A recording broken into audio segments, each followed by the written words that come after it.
Dengan mempelajari Sirah Nabawiyah, maka makin menambah kecintaan kepadanya. Semoga yang subscribe juga dimudahkan jalannya menuju surga. Silahkan tekan tombol like supaya postingan ini semakin tersebar. Dan tulis doa serta hajat pemirsa di kolom komentar. Semoga semakin banyak yang mengaminkan, maka semakin cepat terkabul. Nabi Sulaiman alaihi salam adalah manusia terkaya sepanjang sejarah kehidupan manusia di muka bumi. Dalam beberapa kitab suci seperti Al-Quran, Alkitab, dan Injil, Nabi Sulaiman alaihi salam dijelaskan sebagai manusia terkaya yang pernah hidup di muka bumi. Tidak ada satupun manusia yang bisa mengalahkan total kekayaannya hingga hari kiamat tiba. Para arkeolog telah menemukan situs peninggalan sejarah Islam yang mengungkap total kekayaan Nabi Sulaiman alaihi salam.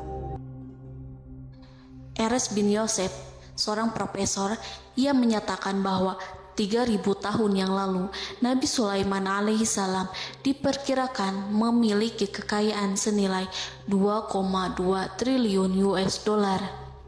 Dan bila dikonversikan dengan nilai mata uang dolar hari ini, jika dirupiahkan, maka nilainya setara dengan 32.891.870 triliun rupiah. Profesor tersebut juga menjelaskan bahwa kekayaan Nabi Sulaiman alaihi salam berasal dari dua sumber, yakni istana kerajaan dan tambang tembaga. Nilai itu berkali-kali lipat lebih banyak dari total kekayaan negara Indonesia yang hanya mencapai 11.454 triliun per 30 Desember 2021. Nabi Sulaiman alaihi salam memiliki beberapa mukjizat. Di antaranya adalah dapat berbicara dengan bahasa binatang. Beliau dapat memerintah mereka untuk melakukan sesuatu. Beliau juga dapat mengendalikan besar kecilnya tekanan angin dan dapat mengatur ke arah mana angin akan berhembus. Sehingga dengan itu Nabi Sulaiman dapat memanfaatkan angin sebagai kendaraannya dan juga kendaraan tentaranya.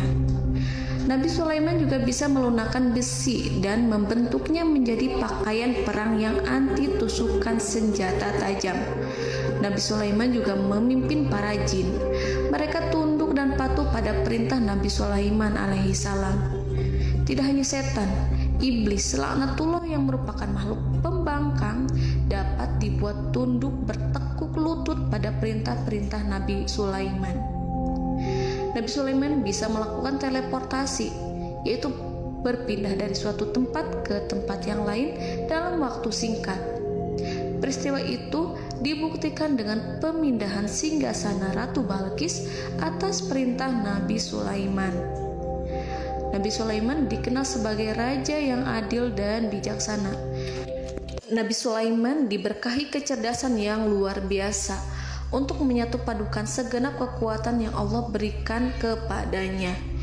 Ia mengelola dan membawa kerajaannya menjadi kekuatan raksasa yang tak terkalahkan di masanya dengan segenap kemampuan yang dimilikinya. Tentara Nabi Sulaiman adalah tentara terkuat di bumi tanpa ada yang menandingi. Pertanyaan mendasar yang muncul kali ini adalah dari mana sumber kekayaan dan kekuatan Nabi Sulaiman alaihi salam? Untuk mendapatkan jawaban dari pertanyaan ini, simak video ini sampai selesai. Sebelum itu, mari bantu channel ini terus berkembang dengan cara subscribe dan nyalakan tanda loncengnya.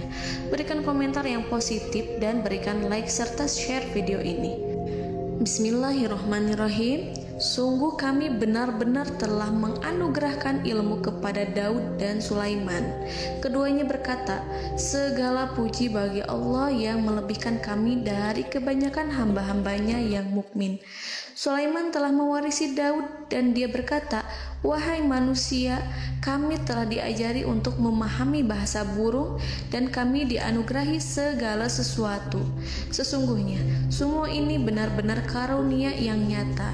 Quran Surat An-Naml ayat 15-16.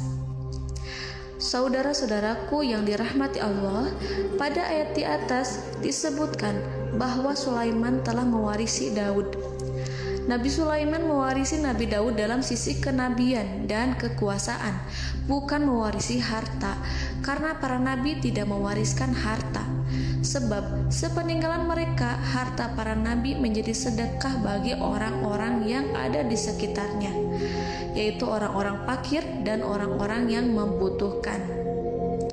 Dan harta para nabi tidak dikhususkan bagi kalangan keluarganya. Rasulullah Shallallahu Alaihi Wasallam bersabda, "Kami para nabi tidak mewariskan."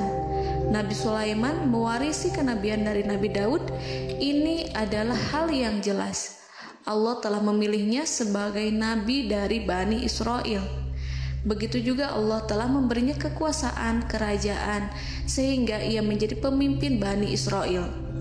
Barangkali sesuatu yang paling penting yang diwarisi oleh Nabi Sulaiman dari Nabi Daud adalah tradisi militer. Kemajuan militer yang dahsyat telah berpindah kepada Nabi Sulaiman. Nabi Daud sebenarnya adalah seorang pengembala kambing yang sangat miskin, tetapi seiring dengan perjalanan waktu, ia menjadi komandan pasukan tiada tanding. Nabi Daud alaihi salam mengetahui bahwa kekuatan hakiki yang mengatur alam semesta adalah kekuatan Allah. Ketika Nabi Daud mengelurkan tangannya dan memegang potongan batu, lalu beliau melemparkannya dengan ketepel ke arah Jalut, kepala Jalut retak dan ambruk menghantam tanah. Ini sebagai bentuk demonstrasi kekuatan darinya. Kehadiran Nabi Daud mengubah pasukan Bani Israel, di mana mereka sebelumnya lari jika berhadapan dengan musuh. Maka kini keberadaan mereka mulai diperhitungkan di masa hidupnya. Nabi Daud mengalami peperangan yang sangat banyak, tapi Al-Quran tidak menceritakan secara terperinci. Hal itu dikarenakan karena Al-Quran adalah kitab dakwah di jalan Allah, bukan kitab sejarah. Al-Quran hanya menceritakan di dalam Al-Quran surat Shad ayat 20, "Dan kami kuatkan kerajaannya, kerajaan Daud."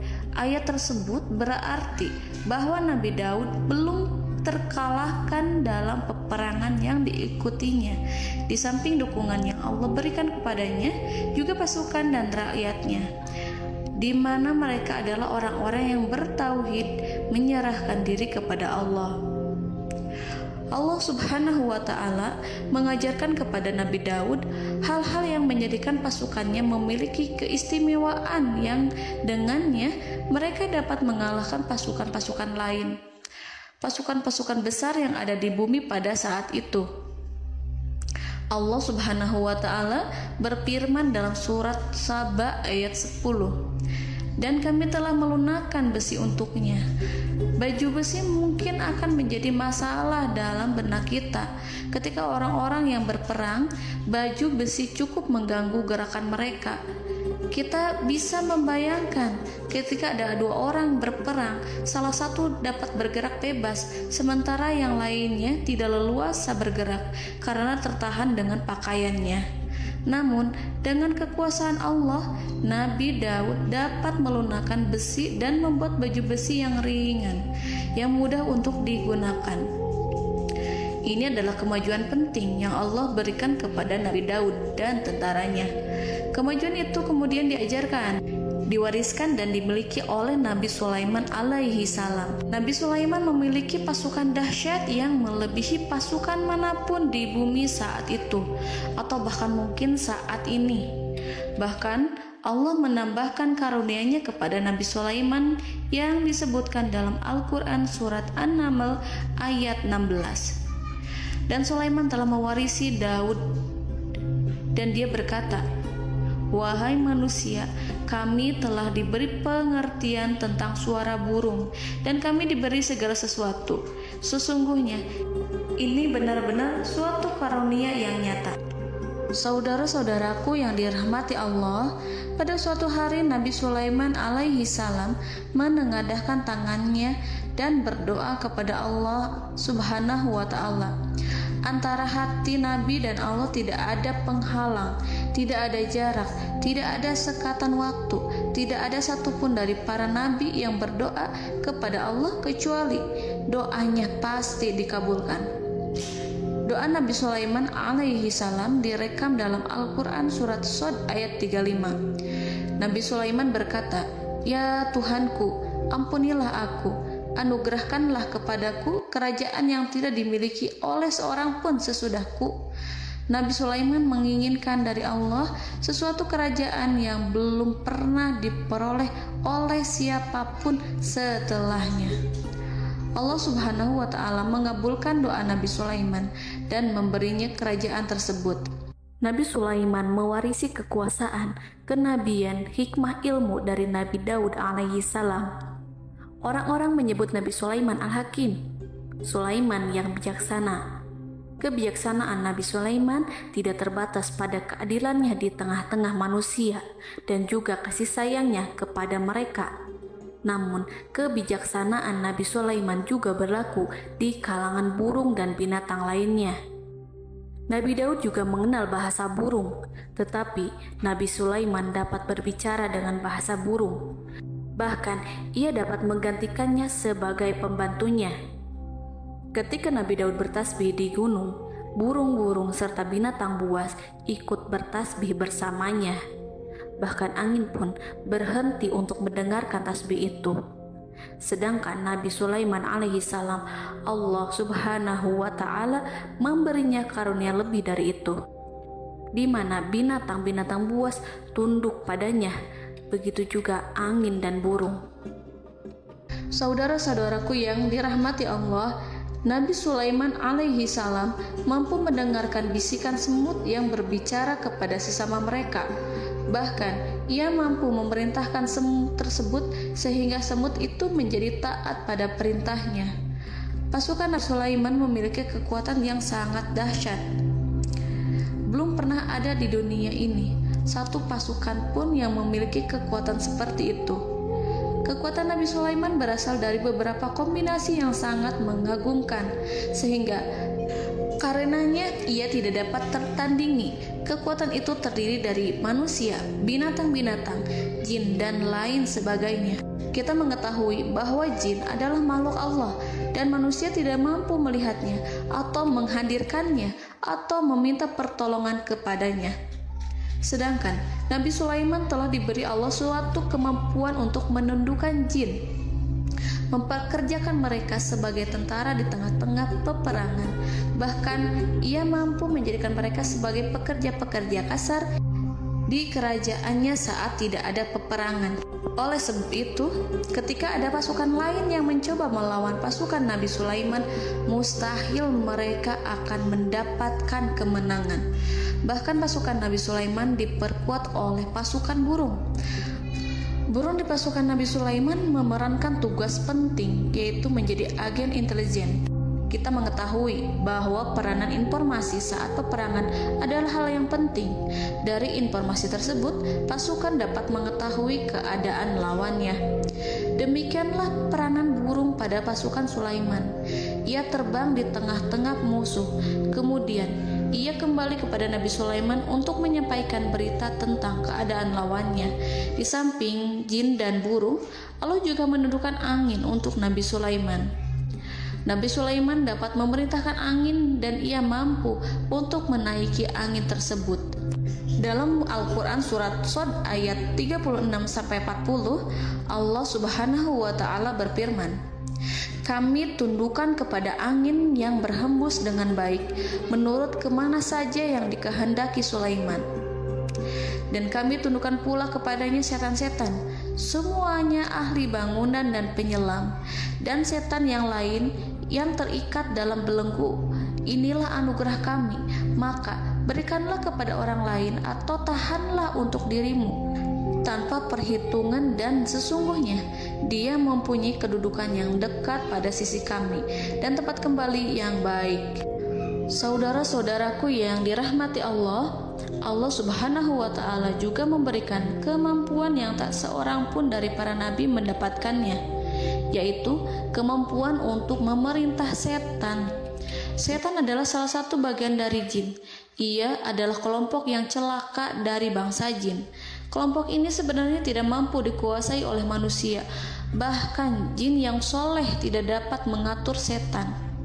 Adapun Nabi Sulaiman, Allah telah memberinya kekuasaan untuk menundukkan setan dan mempekerjakannya, bahkan mengikatnya dengan rantai serta menghukumnya jika ia menentang pada perintahnya.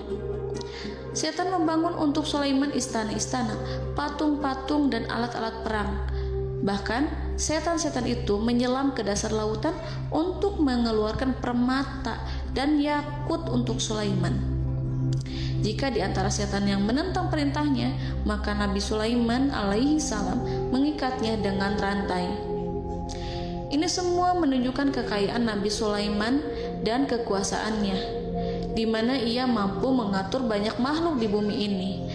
Tentu saja, kemampuan itu semua adalah atas izin dari Allah Subhanahu wa Ta'ala sebagai mukjizat darinya. Allah Subhanahu wa Ta'ala berfirman dalam Al-Quran surat Saba ayat 12, dan sebagian dari jin adalah yang bekerja di hadapannya, di bawah kekuasaannya, dengan izin Tuhannya. Dan siapa yang menyimpang di antara mereka dari perintah kami, maka kami rasakan kepadanya azab neraka yang apinya menyala-nyala. Para jin itu membuat untuk Sulaiman apa yang dikehendakinya, dari gedung-gedung yang tinggi, patung-patung, dan piring-piring yang besarnya seperti kolam, atau periuk yang tetap berada di atas tungku. Saudara-saudaraku yang dirahmati Allah, Nabi Sulaiman yang bijaksana adalah penguasa yang tak tertandingi di muka bumi. Meskipun memperoleh nikmat-nikmat khusus yang agung itu yang Allah berikan kepada Sulaiman, beliau tetap menunjukkan dirinya sebagai manusia yang paling banyak berzikir kepada Allah dan manusia yang paling banyak bersyukur di zamannya. Saudara-saudaraku yang dirahmati Allah, sebagaimana Allah Subhanahu wa Ta'ala memberikan nikmat kepada ayahnya Nabi Daud alaihi salam, di mana ia mampu melunakkan besi, dan Allah mengajarinya bagaimana cara mencairkan besi, maka Nabi Sulaiman alaihi salam dapat memanfaatkan tembaga yang cair untuk peperangan. Dan juga di saat perdamaian, pada saat peperangan, beliau mencampur tembaga dengan besi dan menjadikannya perunggu. Mereka menggunakan senjata-senjata perunggu dalam peperangan seperti pedang, baju besi, dan juga pisau. Senjata-senjata ini adalah senjata yang paling kuat pada saat itu. Sedangkan di saat damai, tembaga digunakan untuk membuat bangunan, perhiasan, dan sebagainya. Meskipun Nabi Sulaiman mendapatkan nikmat yang besar dan karunia yang khusus, Allah Subhanahu wa Ta'ala mengujinya dengan suatu ujian yang dahsyat. Ujian yang akan selalu datang kepada seorang hamba yang soleh. Ketika hamba itu mendapatkan kedudukan besar, maka ujiannya pun menjadi besar. Allah Subhanahu wa Ta'ala menguji Nabi Sulaiman dengan penyakit. Diceritakan oleh Fahru Roji, Nabi Sulaiman diuji dengan suatu penyakit yang keras, di mana kedokteran saat itu tidak dapat dan tidak mampu mengatasinya. Sakitnya Nabi Sulaiman sangat keras sehingga para dokter dari kalangan manusia ataupun jin tidak mampu menghilangkan penyakit itu. Lalu burung-burung menghadirkan rumput-rumput yang dianggapnya sebagai obat, tetapi Nabi Sulaiman tak kunjung sembuh. Semakin hari penyakit Nabi Sulaiman semakin menjadi-jadi, sehingga ketika Nabi Sulaiman duduk di atas kursi, ia duduk bagaikan tubuh tanpa roh. Seakan-akan ia mati karena saking keras penyakit yang dideritanya. Sakit yang diderita oleh Nabi Sulaiman alaihi salam berlangsung sangat lama. Namun Nabi Sulaiman tidak henti-hentinya berzikir kepada Allah dan meminta kesembuhan kepadanya, serta selalu beristighfar dan mengungkapkan rasa cinta kepadanya. Selesailah ujian Allah terhadap hambanya Nabi Sulaiman. Beliau pun sembuh. Nabi Sulaiman merasakan kembali kesehatannya Setelah ia mengetahui segala kejayaan dan segala kekuasaan serta segala kebesarannya, tidak lagi mampu menghilangkan penyakit yang dideritanya, kecuali jika Allah menghendaki. Saudara-saudaraku yang dirahmati Allah, Nabi Sulaiman telah membangun tempat ibadah, tempat sujud, sehingga manusia menyembah Allah di dalamnya. Orang-orang yang membangunnya berjumlah puluhan ribu orang. Tentu setiap kelompok dari mereka memiliki pekerjaan masing-masing. Di antara mereka ada yang mencairkan tembaga, di antara mereka ada yang tukang pahat, ada yang tukang ukir, ada yang membelah batu, ada yang memotong kayu, ada yang mendatangkan rumput-rumput dari Libanon, ada yang mendatangkan emas dan menjadikannya lempengan-lempengan yang mengkilat untuk menutupi kayu, serta untuk melapisi dinding-dinding. Bahkan golongan jin pun membantu membangun tempat tersebut, tentu dengan perintah dan bimbingan Nabi Sulaiman. Mereka membuat patung-patung yang besar, membuat bejana yang besar untuk tempat makan para tentara dan pekerja, yaitu bejana seperti gunung. Karena saking berat dan besarnya, mereka juga membuat tempat-tempat minum yang besarnya seperti kolam. Nabi Sulaiman mengawasi para pekerjanya dan juga mengurusi masyarakatnya, di mana beliau mengenali problem mereka dan berusaha memecahkannya. Beliau juga mengawasi pasukan dari kalangan binatang dan burung. Beliau mengetahui apabila ada satu di antara mereka yang tidak datang, kemana ia pergi, serta mengapa ia pergi. Nabi Sulaiman menguasai pengetahuan itu semua. Nabi Sulaiman bukan hanya mengetahui problem tentara-tentaranya dari kalangan manusia ataupun tentaranya dari kalangan burung, namun ia juga menunjukkan kasih sayang terhadap semut, di mana beliau mendengar bisikannya dan tidak suka untuk menginjaknya. Nabi Sulaiman selalu menundukkan kepalanya ke bumi sebagai bentuk rasa rendah diri dan syukur kepada Allah.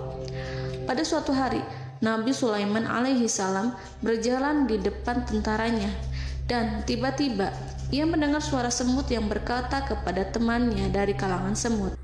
Hal itu terekam dalam Al-Quran surat An-Naml ayat 18-19. Wahai semut-semut, masuklah ke dalam sarang-sarangmu agar kamu tidak terinjak oleh Sulaiman dan tentaranya, sedangkan mereka tidak menyadarinya. Nabi Sulaiman alaihi salam tersenyum mendengar itu, dan ia berdoa, "Ya Allah, ya Tuhanku, berilah aku ilham untuk tetap mensyukuri nikmat-Mu yang telah Engkau anugerahkan kepadaku dan kepada kedua orang ibu bapakku, dan untuk mengerjakan amal soleh yang Kau ridhoi, dan masukkanlah aku ke dalam rahmat-Mu, ke dalam golongan hamba-hamba-Mu yang soleh."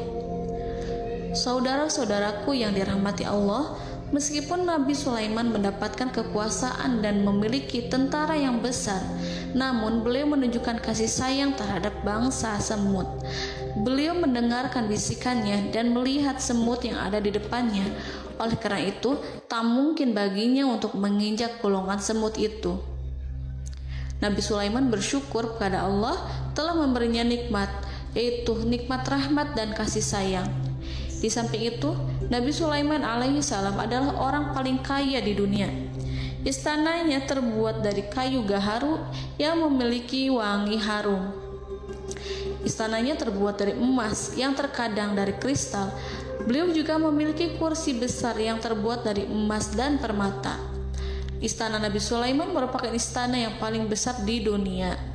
Nabi Sulaiman menggunakan pakaian dari emas dan permata. Meskipun demikian, Nabi Sulaiman tetap menunjukkan sebagai hamba yang berserah diri dan rendah diri di hadapan Allah Subhanahu wa Ta'ala. Nabi Sulaiman yang merendahkan diri di hadapan Allah, ia selalu sujud kepada Allah sebagaimana ayahnya yang selalu bertasbih pada Allah. Nabi Sulaiman selalu melantunkan lagu-lagu cinta ilahi dan hanya memuji Allah Subhanahu wa Ta'ala. Pada suatu hari, Nabi Sulaiman alaihi salam mengeluarkan perintah kepada pasukannya untuk bersiap-siap. Kemudian, Nabi Sulaiman keluar dan memeriksa pasukannya satu demi satu. Kelompok yang pertama adalah kelompok manusia. Nabi Sulaiman memperhatikan kesiapan mereka. Lalu Nabi Sulaiman mengeluarkan perintah-perintah kepada mereka. Kemudian Nabi Sulaiman memeriksa kelompok jin dan menyampaikan perintahnya kepada mereka.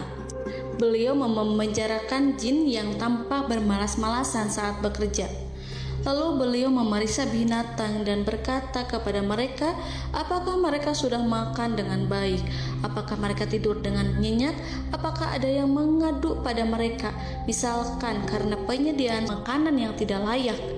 Apakah ada di sana yang sakit dan lain sebagainya?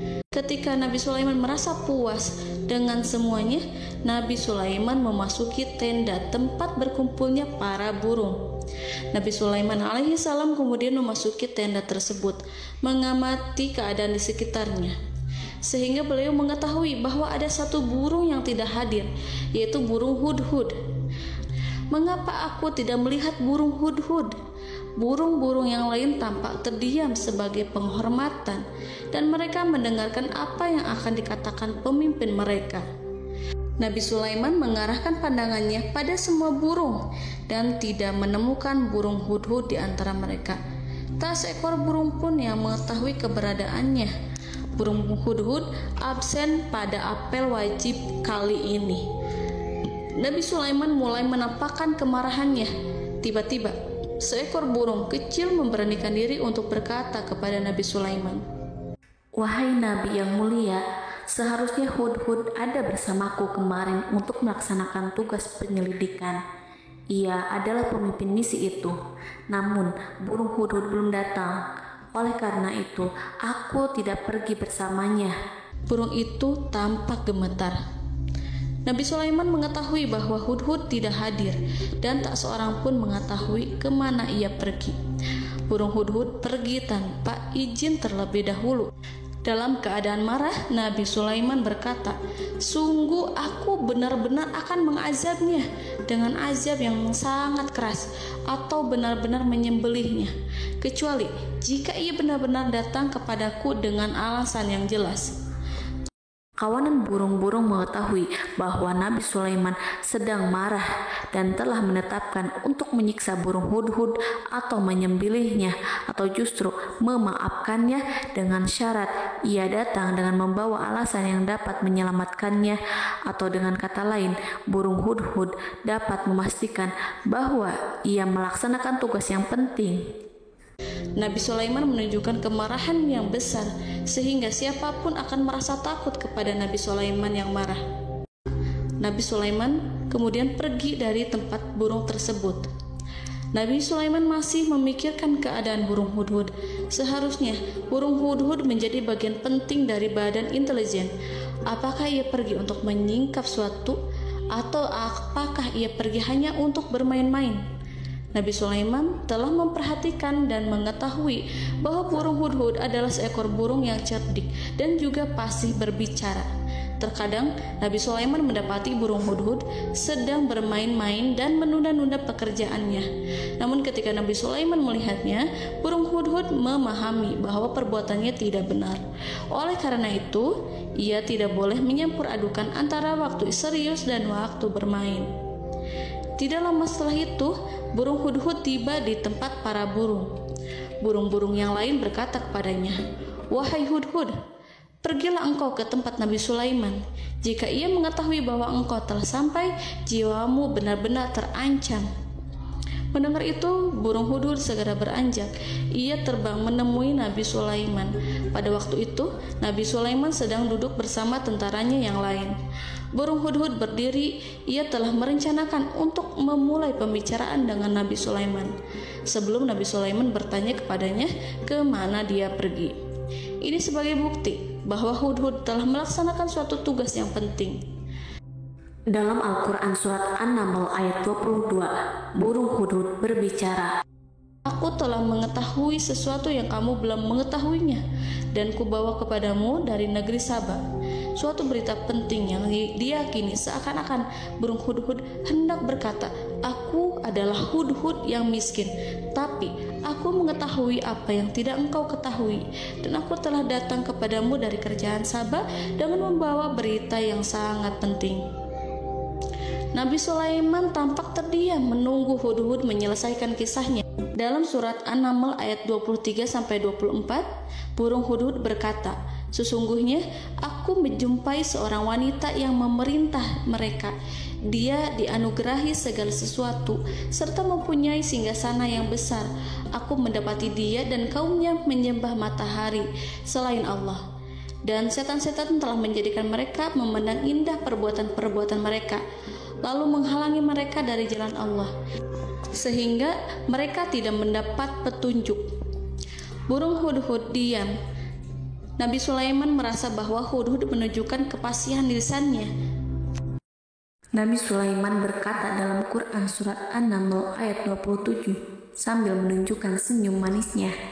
Nabi Sulaiman berkata, "Akan kami lihat apakah kamu benar, wahai hudhud, ataukah kamu termasuk orang-orang yang berdusta."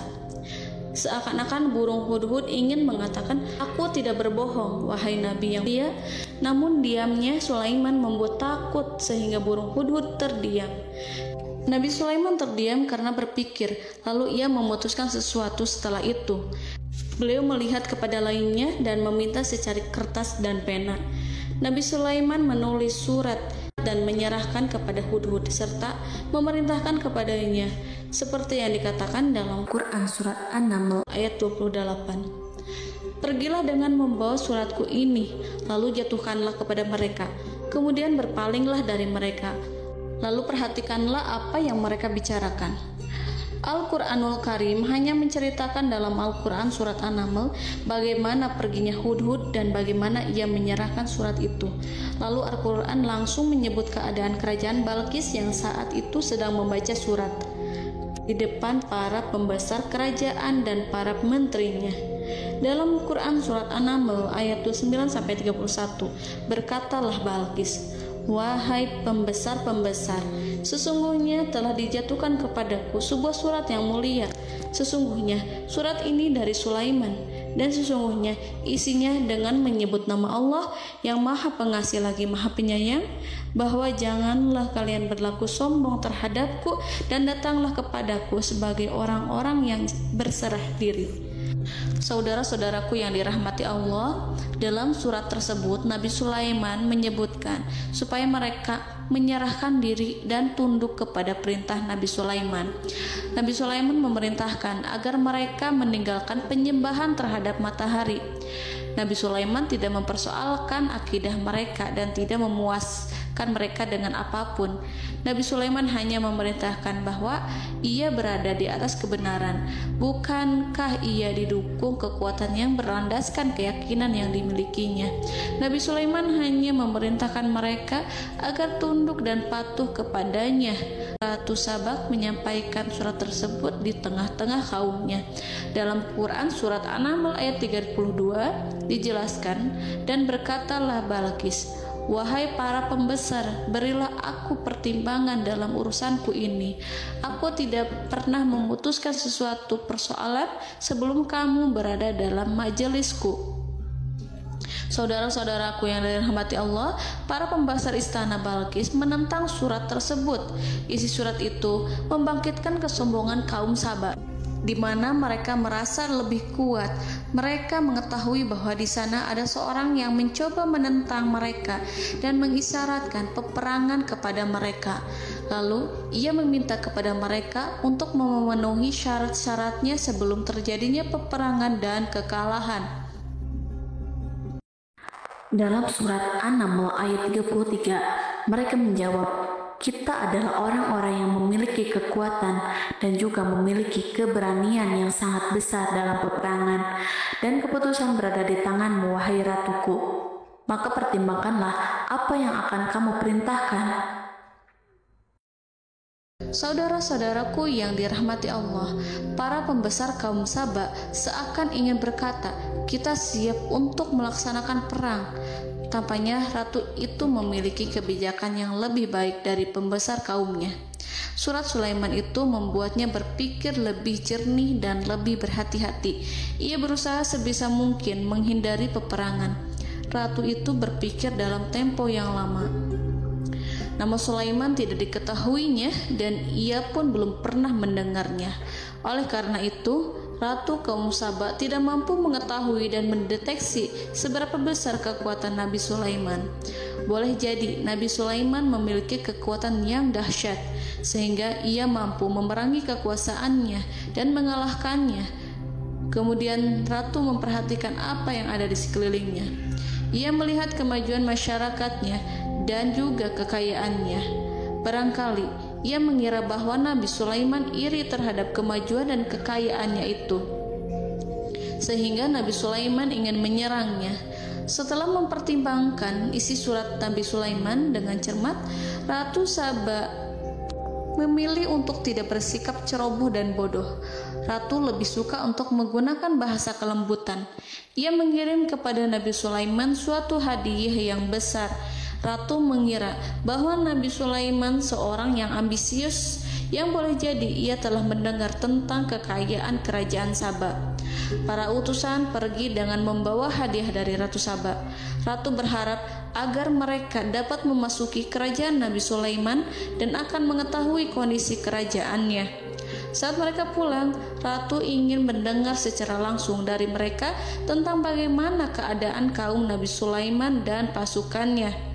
Setelah mendapatkan informasi yang cukup, maka Ratu Balkis dapat membuat sesuatu keputusan yang tepat. Ratu menyembunyikan apa yang terlintas dalam pikirannya, lalu ia berbicara kepada pembesar istananya bahwa ia dapat menyingkap niat jahat Raja Sulaiman melalui cara mengirimkan hadiah kepadanya. Ratu lebih memilih cara tersebut dan menunggu reaksi dari Nabi Sulaiman. Ratu berhasil memuaskan para pembesar istana, dan untuk sementara ia menghilangkan ide untuk berperang. Karena para raja jika menyerang suatu desa, maka pemimpin desa tersebut adalah orang yang paling banyak mendapatkan kehinaan. Akhirnya, para pembesar kaumnya merasa puas dengan pikiran Ratu Balkis. Saudara-saudaraku yang dirahmati Allah, dalam surat An-Naml ayat 34-35 dijelaskan, Ratu Balkis berkata, "Sesungguhnya raja-raja apabila memasuki suatu negeri, niscaya mereka akan membinasakannya dan menjadikan penduduknya yang mulia menjadi hina, dan demikian pula lah yang akan mereka perbuat. Dan sesungguhnya aku akan mengirim utusan kepada mereka dengan membawa hadiah, dan aku akan menunggu apa yang akan dibawa kembali oleh utusan itu." Kemudian sampailah hadiah dari Ratu Balkis kepada Nabi Sulaiman. Para intelijen Nabi Sulaiman memberitahunya bahwa utusan Balkis datang dengan membawa hadiah.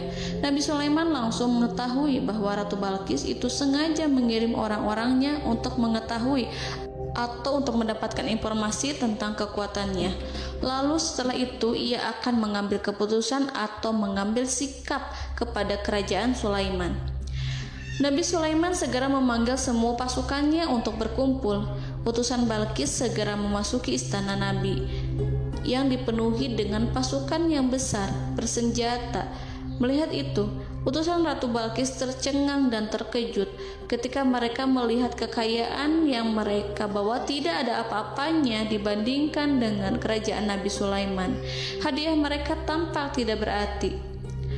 Emas yang mereka bawa tampak tidak memiliki makna saat mereka memasuki istana Nabi Sulaiman yang terbuat dari kayu-kayu pohon gaharu yang mengeluarkan bau yang harum serta dihiasi dengan emas permata.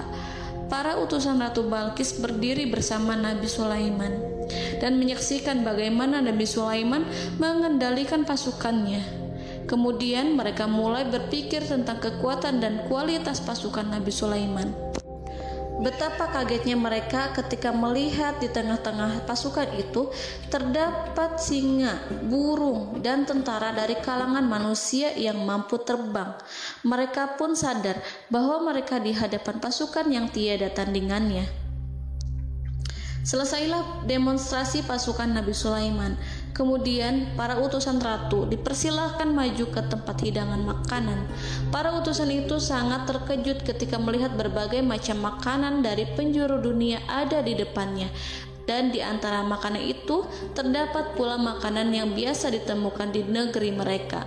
Tetapi mereka melihat bahwa makanan itu memiliki rasa yang lebih istimewa. Selain itu, Piring-piring yang ada di terbuat dari emas, dan mereka dilayani oleh laki-laki yang berhias dengan emas.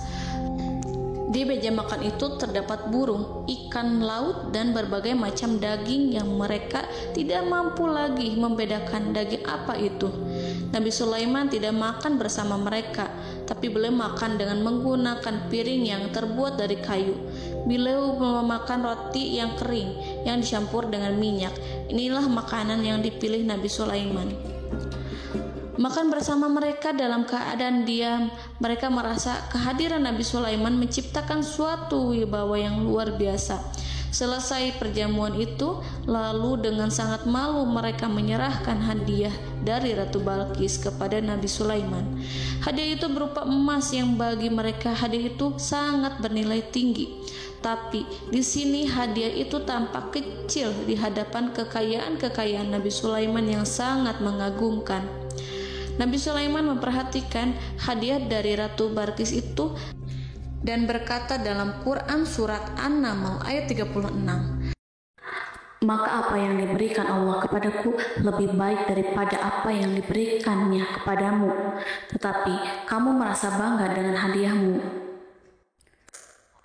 Raja Sulaiman menyingkap dengan kata-katanya yang singkat itu penolakannya terhadap hadiah mereka. Ia memberitahu utusan itu bahwa ia tidak menerima hadiah tersebut. Ia tidak merasa puas dengan hadiah itu. Yang membuatnya puas hanyalah, "Janganlah kalian berlaku sombong terhadapku, dan datanglah kepadaku sebagai orang-orang yang berserah diri." Lalu Nabi Sulaiman berkata kepada mereka dengan pelan. Hal itu diabadikan dalam Quran surat An-Naml ayat 37.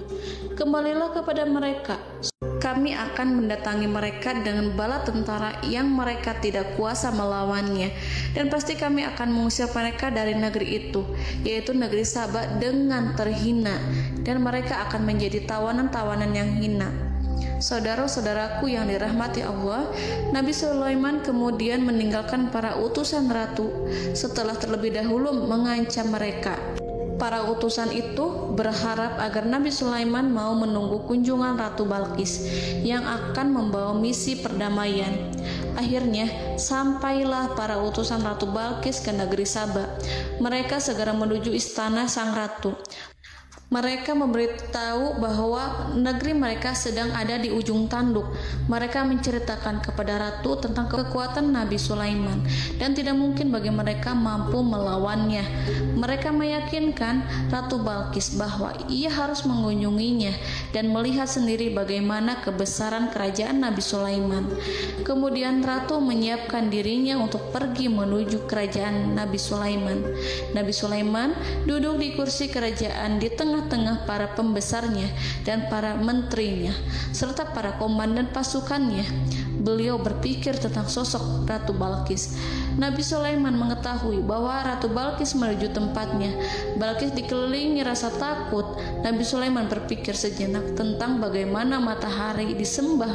Ia memikirkan bagaimana informasi yang diterima oleh intelijennya tentang kemajuan kerajaan Balqis dalam bidang kesenian dan ilmu pengetahuan. Nabi Sulaiman bertanya kepada dirinya sendiri, apakah kemajuan menjadi penghalang untuk mengetahui kebenaran? Apakah ratu itu senang dengan kekuatan yang dicapainya? Dan ia membayangkan bahwa kekuatannya adalah segalanya. Dengan kemajuan yang dimilikinya, Nabi Sulaiman ingin membuat kejutan agar ratu mengetahui bahwa Islam yang diyakini oleh Nabi Sulaiman adalah satu-satunya yang mampu mendatangkan kemajuan dan kekuatan yang hakiki, sehingga ia dapat membandingkan antara keyakinannya dalam menyembah matahari beserta kemajuan yang dicapainya dengan keyakinan Nabi Sulaiman beserta kemajuan yang diraihnya. Saudara-saudaraku yang dirahmati Allah, para mata-mata Nabi Sulaiman telah memberitahunya bahwa hal yang sangat disegani dan dikagumi oleh kaum Balkis adalah kerajaan Saba, yaitu singgasana Ratu Balkis. Singgasana itu terbuat dari emas dan batu delima. Singgasana tersebut dijaga oleh penjaga yang sangat disiplin, di mana mereka tidak pernah lalai sedikit pun. Oleh karena itu, sangat tepat apabila Nabi Sulaiman menghadirkan singgasananya di sini, di kerajaannya, sehingga ketika ratu tiba, maka ia dapat duduk di atasnya. Nabi Sulaiman ingin membuat kejutan kepadanya dan menunjukkan bahwa kemampuannya tersebut yang berlandaskan pada keislaman. Nabi Sulaiman melakukan yang demikian itu dengan harapan agar si ratu tunduk kepadanya. Ide itu terlintas dalam diri Nabi Sulaiman. Lalu ia mengangkat kepalanya dan menoleh kepada anak buahnya. Hal itu diabadikan dalam Quran Surat An-Naml ayat 38. Wahai para pembesar, siapakah di antara kamu sekalian yang sanggup membawa singgasananya kepadaku sebelum mereka datang kepadaku sebagai orang-orang yang berserah diri? Saudara-saudaraku, perhatikanlah ungkapan pikiran Nabi Sulaiman tersebut. Semua pemikirannya berkisar tentang keislaman, para penyembah matahari, tentang bagaimana beliau dapat memberikan petunjuk kepada mereka di jalan Allah. Yang pertama menjawab pertanyaan Nabi Sulaiman adalah jin Ifrit. Dalam Quran Surat An-Naml ayat 39, berkatalah Ifrit yang cerdik dari golongan jin, aku akan datang kepadamu dengan membawa singgasana itu sebelum kamu berdiri dari tempat dudukmu. Sesungguhnya aku benar-benar kuat untuk membawanya, lagi dapat dipercaya. Nabi Sulaiman berdiri dari tempat duduknya setelah 1 atau 2 jam. Jin itu berjanji kepadanya untuk menghadirkan singgasana Balkis sebelum itu. Istana Nabi Sulaiman di Palestina, sedangkan istana Balkis terletak di Yaman. Antara singgasana tersebut dengan singgasana Nabi Sulaiman berjarak lebih dari ribuan mil. Barangkali pesawat yang cepat sekalipun yang kita kenal hari ini tidak akan mampu membawa dan mendatangkan istana itu dalam waktu 1 jam. Tetapi masalahnya di sini berhubung dengan kekuatan jin yang serba misterius, Nabi Sulaiman tidak mengomentari sedikit pun terhadap apa yang dikatakan oleh Ifrit. Nabi Sulaiman tampak menunggu tanggapan dari yang lain yang mampu menghadirkan singgasana Balkis yang lebih cepat dari jin Ifrit. Nabi Sulaiman menoleh kepada seorang di sana yang duduk di atas naungan. Hal itu diceritakan dalam Quran Surat An-Naml ayat 40. Berkatalah seorang yang mempunyai ilmu dari Alkitab, aku akan membawa singgasana itu kepadamu sebelum matamu berkedip. Maka tatkala Sulaiman melihat singgasana itu terletak di hadapannya, ia pun berkata, ini termasuk karunia Tuhanku untuk memuji aku. Apakah aku akan bersyukur atau mengingkari nikmatnya? Dan barang siapa yang bersyukur, maka sesungguhnya dia bersyukur untuk kebaikan dirinya sendiri. Dan barang siapa yang ingkar, maka sesungguhnya Tuhanku maha kaya lagi maha mulia.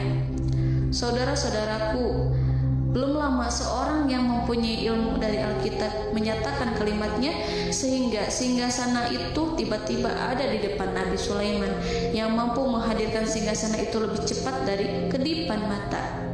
Al-Quranul Karim tidak menyingkap kepribadian seorang yang menghadirkan singgasana itu. Al-Quran hanya menggarisi bahwa orang itu mempunyai ilmu dari Alkitab. Al-Quran tidak menjelaskan kepada kita apakah ia seorang malaikat ataukah manusia ataukah jin. Al-Quran sengaja tidak menyingkap informasi tersebut. Saudara-saudaraku yang dirahmati Allah, setelah melihat singgasana itu, Nabi Sulaiman bersyukur kepada Allah. Ia mulai memperhatikan singgasana sang ratu. Singgasana tersebut merupakan simbol pembangunan dan juga kemajuan. Tetapi tampaknya ia hanya sesuatu yang biasa saja jika dibandingkan dengan kekuasaan dan kebesaran ciptaan yang dibuat oleh manusia jin di kalangan istana Nabi Sulaiman.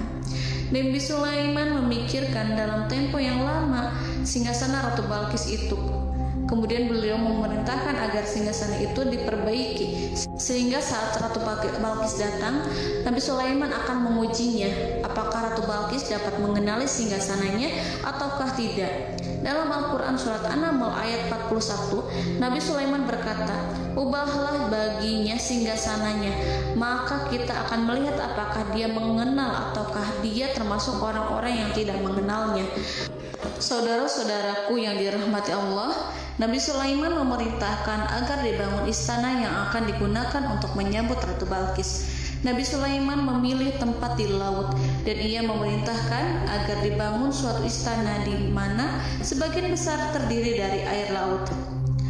Nabi Sulaiman memerintahkan agar lantainya itu terbuat dari kaca yang tebal dan kuat, sehingga orang-orang yang berjalan di atas istana itu akan dapat melihat di bawahnya ada ikan-ikan yang berwarna-warni yang berenang-renang ke sana kemari, dan mereka akan melihat rumput-rumput laut yang bergerak-gerak.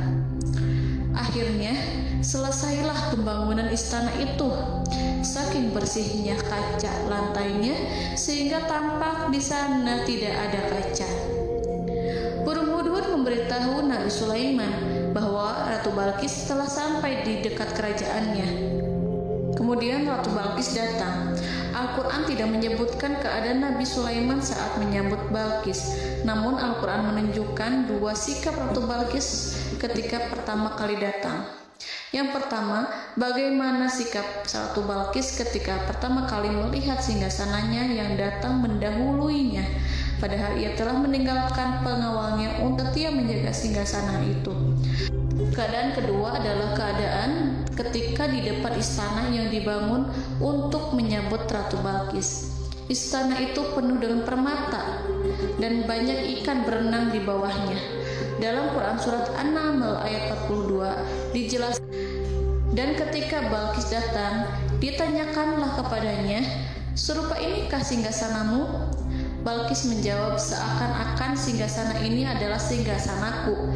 Kami telah diberi pengetahuan sebelumnya dan kami adalah orang-orang yang berserah diri." Saudara-saudaraku, pada dialek di atas, Balkis melihat singgasananya dan ia tercengang saat mengetahui bahwa itu adalah singgasana miliknya. Namun kemudian ia mulai ragu karena melihat tidak sepenuhnya itu singgasana miliknya. Jika itu benar-benar miliknya, lalu bagaimana ia datang mendahuluinya? Dan bila bukan singgasananya, maka bagaimana Sulaiman dapat meniru sepersis dan seteliti itu? Padahal Sulaiman tidak pernah sekalipun ke kerajaannya. Nabi Sulaiman berkata saat melihat Balkis mengamati singgasananya, "Apakah ini singgasanamu?" Balkis terlihat sangat kebingungan, namun setelah itu ia menjawab, "Sepertinya benar." Nabi Sulaiman berkata, "Kami telah diberi ilmu sebelumnya dan kami sebagai orang-orang muslim."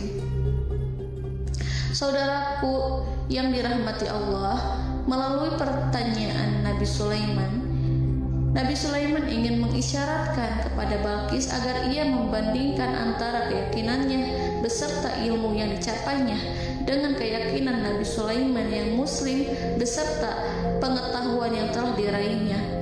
Penyembahan terhadap matahari dan pencapaian ilmu yang dicapai oleh Ratu Balkis tanpa tidak ada apa-apanya dibandingkan dengan ilmu Nabi Sulaiman dan keislamannya. Nabi Sulaiman telah mendahuluinya dalam bidang ilmu karena keislamannya. Karena itu, sangat mudah baginya untuk mengungguli Balkis dalam ilmu-ilmu yang lainnya. Demikianlah yang disyaratkan dalam pertanyaan Nabi Sulaiman kepada Ratu Balkis. Ratu Saba itu mengetahui bahwa ini adalah singgasananya, di mana singgasana itu datang lebih dahulu daripada dirinya. Beberapa bagian darinya telah diubah saat Balkis masih di perjalanan menuju ke tempat Nabi Sulaiman. Ia berpikir kemampuan apa yang dimiliki Nabi Sulaiman. Ratu Balkis tercengang melihat apa yang disaksikannya, yang berupa buah dari keimanan Nabi Sulaiman dan hubungannya dengan Allah Subhanahu wa Ta'ala. Sebagaimana Balkis juga tercengang ketika melihat kemajuan di bidang ilmu pembangunan, seni, dan ilmu-ilmu yang lainnya. Maka ia tidak lebih kagum lagi saat melihat hubungan yang kuat antara keislaman Nabi Sulaiman dengan ilmunya, serta kemajuan yang diraihnya. Dalam Al-Quran surat An-Naml ayat 43 dijelaskan, dan apa yang disembahnya selama ini selain Allah mencegahnya untuk melahirkan keislamannya, karena sesungguhnya ia terdahulu termasuk orang-orang yang kafir. Saudara-saudaraku yang dirahmati Allah, bergoncanglah dalam benak Balqis ribuan hal ketika melihat keyakinan kaumnya runtuh di hadapan Nabi Sulaiman. Ia menyadari matahari yang disembahnya hanya merupakan ciptaan Allah, dan Allah lah yang menggerakkannya untuk hamba-hambanya. Lalu terbitlah matahari kebenaran dalam dirinya. Hatinya diterangi oleh cahaya baru yang tidak akan tenggelam seperti tenggelamnya matahari. Masa keislamannya hanya menunggu waktu. Ratu Balqis memilih waktu yang tepat untuk mengumumkan keislamannya. Allah Subhanahu wa Ta'ala berfirman dalam Quran surat An-Naml ayat 44. Dikatakan kepadanya, masuklah ke dalam istana. Maka tatkala ia melihat lantai istana itu, dikiranya kolam air yang besar dan disingkapnya 2 betisnya. Berkatalah Sulaiman, sesungguhnya ia adalah istana licin yang terbuat dari kaca. Berkatalah Balqis, wahai Tuhanku, sesungguhnya aku telah berbuat zalim terhadap diriku, dan aku berserah diri bersama Sulaiman kepada Allah Tuhan semesta alam. Saudara-saudaraku yang dirahmati Allah, dikatakan kepada Balqis, masuklah ke dalam istana. Ketika ia masuk, maka ia tidak menyaksikan adanya kaca, tetapi ia melihat air, sehingga ia mengira akan bersinggungan dengan air. Lalu ia menyingkapkan sedikit bajunya agar bajunya itu tidak basah. Nabi Sulaiman mengingatkannya tanpa melihatnya agar ia tidak khawatir terhadap pakaiannya, karena pakaiannya tidak akan basah, sebab di sana tidak ada air. Itu sekedar kaca yang halus, yang saking halusnya sehingga ia tidak tampak. Pada kesempatan itulah Balqis mengumumkan keislamannya yang mengakui kelalimannya, dan ia menyatakan menyerahkan diri kepada Nabi Sulaiman dan kepada Allah Tuhan semesta alam. Lalu kaumnya pun mengikutinya dan mereka memeluk Islam. Balqis menyadari ia berhadapan dengan penguasa yang terbesar di bumi dan Nabi Allah yang mulia. Untuk pertama kalinya, wajah Sulaiman tampak dihiasi dengan senyuman yang menunjukkan kepuasannya sejak Balqis mengunjunginya. Demikianlah Nabi Sulaiman mewujudkan kejayaannya yang hakiki dan menyebarkan cahaya Islam di muka bumi. Saudara-saudaraku, Al-Quran tidak menyebutkan kisah Balqis setelah keislamannya. Para ahli tafsir mengatakan bahwa ia menikah dengan Nabi Sulaiman. Selain itu, ada yang mengatakan bahwa ia menikah dengan salah satu orang dekat Nabi Sulaiman. Ada juga yang mengatakan bahwa sebagian Raja Habasyah adalah keturunan dari buah perkawinan ini. Wallahu a'lam bishawab. Saudara-saudaraku yang dirahmati Allah, Nabi Sulaiman hidup di tengah-tengah kejayaan dan kemuliaan di bumi. Kemudian Allah menetapkan kematian untuknya, sebagaimana kehidupan Sulaiman berada di puncak kemuliaan dan kejayaan yang penuh dengan keajaiban yang luar biasa. Maka kematiannya pun merupakan tanda-tanda kebesaran Allah yang penuh dengan keajaiban. Demikianlah bahwa kematiannya sesuai dengan kehidupannya, sesuai dengan kejayaannya. Allah berfirman tentang kematian Sulaiman di dalam Al-Quran surat Saba ayat 14. Maka tatkala kami telah menetapkan kematian Nabi Sulaiman, tidak ada yang menunjukkan kepada mereka kematiannya itu kecuali rayap yang memakan tongkatnya. Maka tatkala ia telah tersungkur, tahulah jin bahwa kalau sekiranya mereka mengetahui yang gaib, tentulah mereka tidak akan tetap dalam siksa yang menghinakan. Saudara-saudaraku, kemampuan Nabi Sulaiman untuk menundukkan jin dan mempekerjakan mereka serta hubungan mereka dengan semua itu menimbulkan fitnah di tengah-tengah manusia dalam hal tertentu. Kematian Nabi Sulaiman merupakan batasan jawaban terhadap fitnah ini. Kami tidak mengetahui siapa yang mengklaim bahwa jin mengetahui hal yang gaib, apakah itu setan yang terkutuk atau jin yang bodoh atau manusia yang tertipu. Kami tidak mengetahui siapa yang bertanggung jawab terhadap tersebarnya isu yang keliru ini. Yang kita ketahui adalah bahwa hal tersebut adalah mempengaruhi sebagian manusia dan jin. Barangkali manusia berkata kepada diri mereka, selama jin melakukan perbuatan yang luar biasa ini, maka apa gerangan yang menjadikan mereka tidak mengetahui hal yang gaib itu? Manusia itu lupa bahwa kunci kegaiban berada di tangan Allah. Masalah ilmu gaib tidak akan mampu dikuasai oleh jin dan manusia. Hanya Dia yang mengetahuinya, dan manusia diberitahu hanya sedikit sekali. Saudara-saudaraku yang dirahmati Allah, seakan-akan Allah telah merencanakan bahwa kematian Sulaiman bertujuan untuk menghancurkan pemikiran itu, yaitu pemikiran bahwa jin mengetahui hal-hal yang gaib. Jin bekerja untuk Nabi Sulaiman selama beliau hidup, dan tatkala beliau meninggal, maka tugas mereka menjadi bebas. Nabi Sulaiman meninggal tanpa diketahui oleh jin, sehingga mereka tetap bekerja untuk mereka, tetap mengabdi kepada Sulaiman. Seandainya mereka mengetahui hal yang gaib, niscaya mereka tidak akan meneruskan pekerjaan mereka. Saudara-saudaraku, pada suatu hari Nabi Sulaiman memasuki mihrabnya untuk itikaf ibadah dan beribadah kepada Allah. Tak seorang pun yang berani mengganggu khalwatnya. Mihrab Sulaiman terletak di puncak gunung dan dindingnya terbuat dari permata. Pada suatu hari Nabi Sulaiman duduk bersandar pada tongkatnya, dan ia tampak tenggelam dalam tafakur. Beliau berzikir pada Allah hingga rasa kantuk menguasainya. Lalu setelah itu malaikat maut menemuinya. Nabi Sulaiman pun meninggal. Beliau bersandar kepada tongkatnya. Jin melihatnya dan mengira bahwa beliau sedang sholat, sehingga mereka pun terus melanjutkan pekerjaannya. Berlalulah hari demi hari yang panjang. Datanglah rayap, yaitu semut kecil yang memakan kayu. Hewan itu mulai memakan tongkat Nabi Sulaiman. Rayap itu tampak lapar. Sebagian dari tongkat Nabi Sulaiman dimakan beberapa hari oleh rayap itu. Ketika yang dimakannya semakin bertambah, maka tongkat itu pun menjadi rusak dan kemudian jatuh dari tangan Nabi Sulaiman alaihi salam. Tubuh mulia itu kehilangan keseimbangan dan kemudian jatuh terhempas di bumi. Tatkala tubuh suci itu tersungkur, maka manusia segera menuju ke arahnya. Mereka menyadari dan mengetahui bahwa Nabi Sulaiman telah meninggal dalam waktu yang lama. Jin menyadari bahwa mereka tidak mengetahui hal yang gaib, dan manusia pun mengetahui hakikat ini. Seandainya jin mengetahui hal yang gaib, niscaya ia tidak akan meneruskan siksa yang hina. Mereka tidak akan bekerja kepada Sulaiman. Demikianlah Nabi Sulaiman alaihi salam meninggal dalam keadaan duduk dan sholat di mihrabnya. Lalu berita itu tersebar bagaikan api di bumi. Manusia, burung, dan binatang buas mengantarkan jenazah Nabi Sulaiman. Sekawanan burung tampak sedih dan menangis. Semua makhluk bersedih. Akhirnya tak seorang pun mengetahui bahasa burung di bumi. Meninggallah seorang yang memahami pembicaraan burung, binatang-binatang, jin, dan lain sebagainya. Burung-burung itu berkata, betapa beratnya kehidupan di tengah orang-orang yang tidak mengetahui pembicaraan kita. Allahu a'lam.